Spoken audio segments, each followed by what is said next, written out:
Hi, today I'd like to talk to you about understanding addiction. Addiction comes from trauma response and is usually toxic in nature.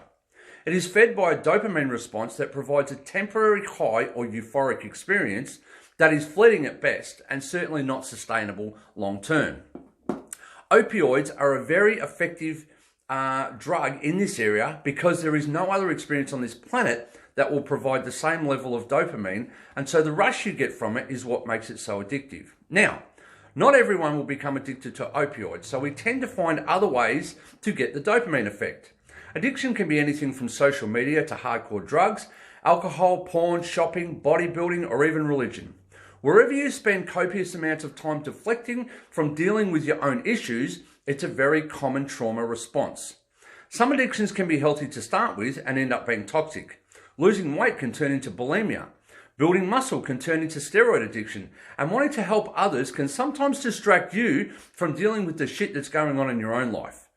Somewhat ironically, some people are addicted to toxic relationships, which are nothing but a mirror effect of the blueprint they were exposed to growing up. It comes as a result of adopting a fixed mindset rather than choosing to adopt a growth mindset. My wife and I have had many people say to us, "I wish we could have the relationship you both have." Well, that may be true at a certain level, but are they actually willing to give up what they have in order to get it? Kat and I both have done 10 years of work on ourselves to get where we are, and we both have achieved a level of success by addressing the deep shit that most people seem to want to hold on to, even though it doesn't serve them in any positive way. Look at the example of an oxygen mask in an aeroplane. During the pre-flight briefing, we're all told that in an emergency, we must fit our own mask before attending to others. Your main focus must be you first. I know of many women who can't understand why they can't find true love. It's because they're addicted to externally receiving the love. There are predominantly two main issues when it comes to this. Firstly, they are chasing too hard. Now, you know, if you are chasing something, usually the thing you are chasing is running away from you in fear. In addition to this, you are probably blaming them for not wanting you rather than addressing the real cause of why they are running, which is actually you.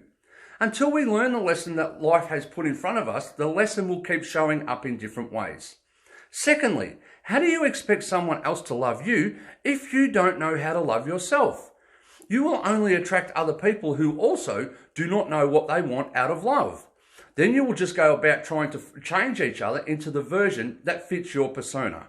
Remember, every coin has two sides, and every human on this planet will fall into one of two categories, and it is nothing more than a conscious decision. We are either victims or victors.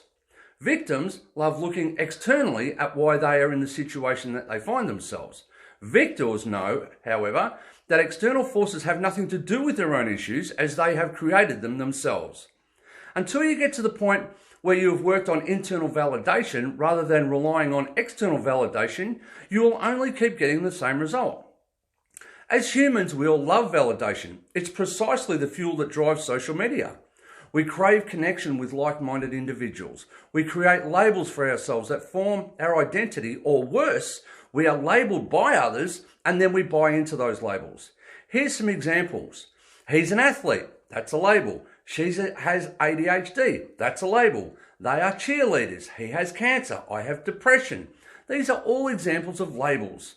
My coach once said that any label you put on yourself or buy into is nothing more than an inhibitor. If you buy into the programming that you are not good enough, then that is exactly where you will live and your friends will live with you. It's called victim land. Once upon a time I was a smoker, and guess what? All my friends were smokers also. It was part of my identity. That is no longer my identity. I chose to move away from that because I didn't want to be defined by that. I was in a fixed mindset and I chose to move towards a growth mindset. Whatever your vice is, it doesn't matter. You absolutely must be prepared to walk away from it. Once you do, you will move from victim towards victor. Always remember this. Victims come with a fixed mindset. Victors, unlike victims, have a growth mindset. Habitual behaviour can either be toxic or invigorating, and either way it becomes addictive due to the very nature of what I call the dopamine effect. Neurology is a fascinating subject for me, And it is why I'm so passionate about driving a growth mindset into the next generation. Understanding addiction and the reasons behind it fascinate me. And for the majority, addiction draws a negative connotation, but like everything in life, it has an equal opposite on the positive side, that if embraced can change the literal world in which we live. Until next time, be sure to subscribe to this channel and feel free to leave comments or contact me directly via the usual channels. And remember, keep becoming you.